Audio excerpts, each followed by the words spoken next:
What's going down, YouTube? This is my Trillanator Response for the 200 subscriber giveaway. Congratulations on that.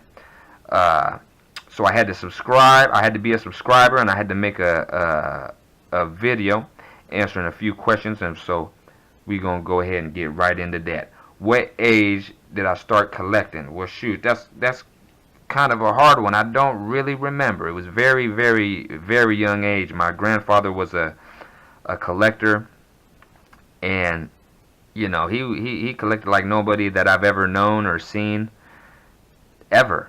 You know, I have a whole room here at my house, and he had my grandparents were very well off, and they had a very nice sized house, and the whole basement, I mean, it was 2 card shops.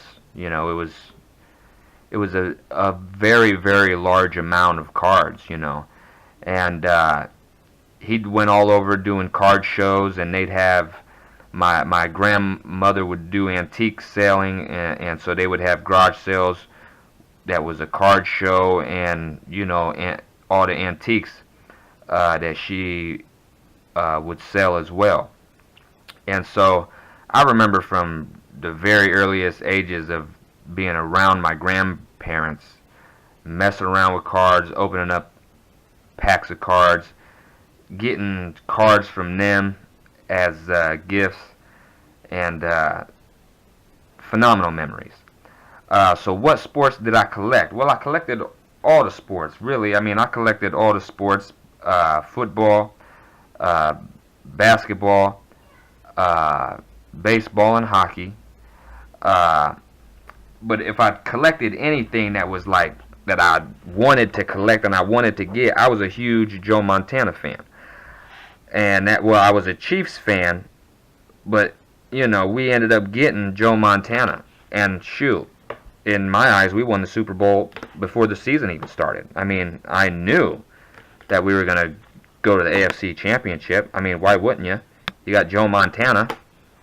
I mean, I knew we were gonna win the Super Bowl. Why wouldn't you? You got Joe Montana. I mean, it's Joe Montana. So that, I mean, I collected all the Montanas I could get. I've always loved Joe Montana, and so yeah, that was my main go-to guy.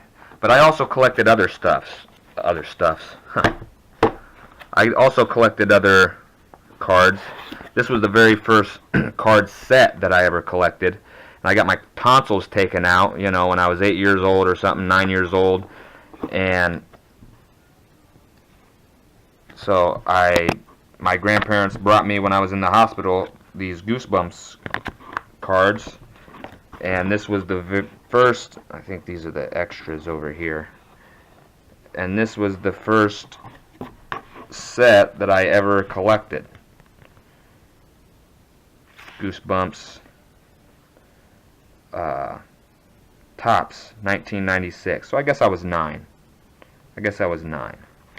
I could have been 8, depending on when it was.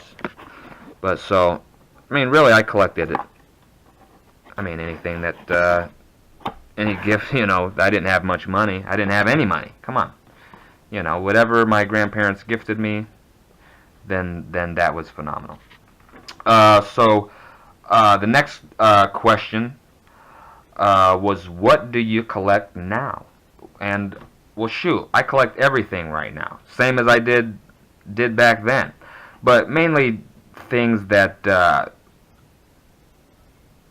teams that I like. I love the Kansas City Chiefs, but also cards that I feel that'll give me a memory of some sort. You know, that, you know, monster cards you remember when you pull them, or other cards like this. I mean, I thought this was awesome. This Father's Day, my wife and kids took me to the card shop. This was last Father's Day, and so they gave a pack or whatnot to us because we bought a hobby box of some sort, and this is what I got right here. And so, you know, I'll always remember that, you know, even if I forget it, You know, if I ever am an old man, I go through these cards, I'll always remember that when I see it. And that's just, you know, price. I'll never get rid of that. Don't mean nothing to anybody else, but I love that. Probably the best pull that I've gotten, so I keep that kind of stuff too, the good pulls. I pulled this Earl Campbell Thanksgiving Day autograph.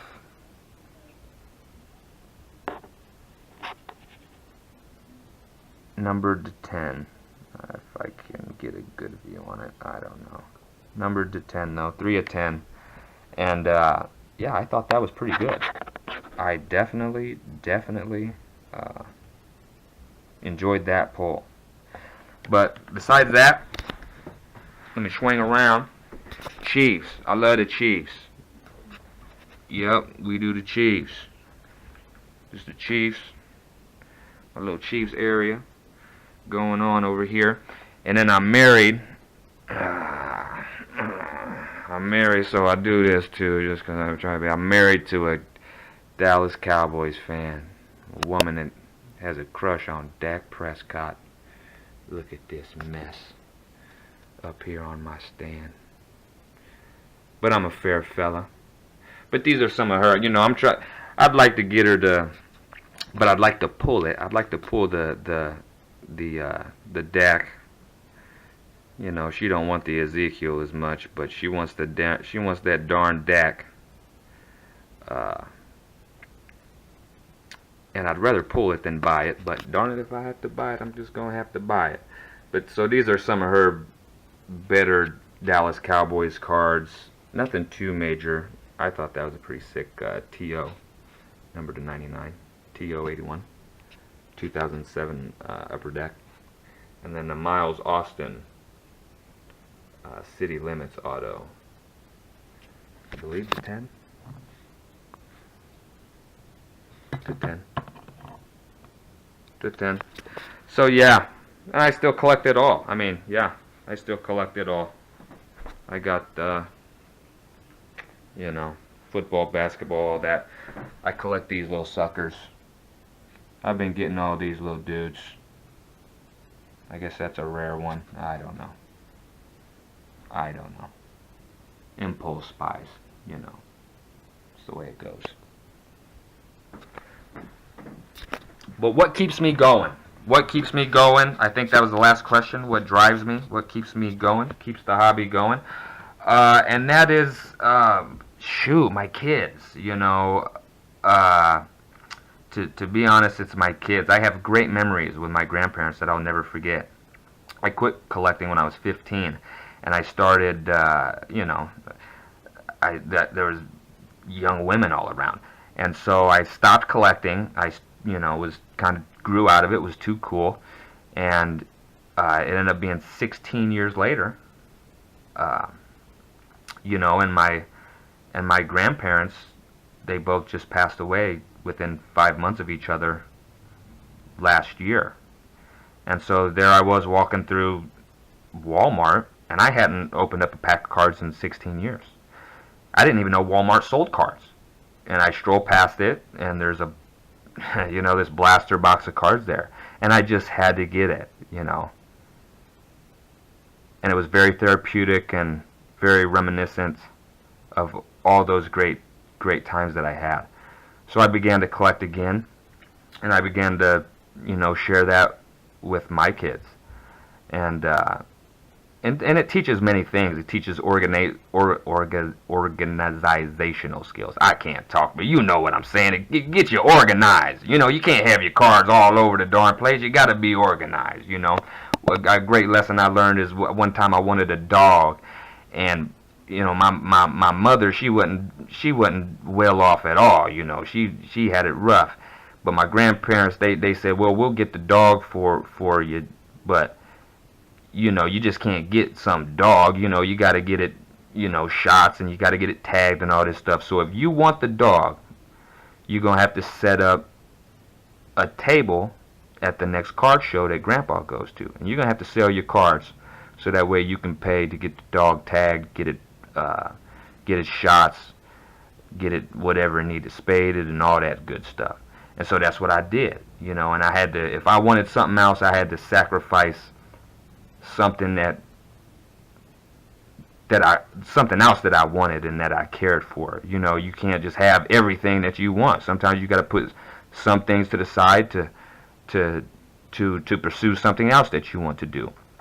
And so I just think that through the hobby, there's phenomenal lessons all over the place. And so, shoot, I'm glad I could share that. And I hope y'all liked the video. Like, comment, subscribe, all that jazz. Check out Trillanator. I just subscribed, shoot, it was actually about a week ago. And so I just seen the update about the contest. I said, shoot, I better get in it. So, thanks for watching.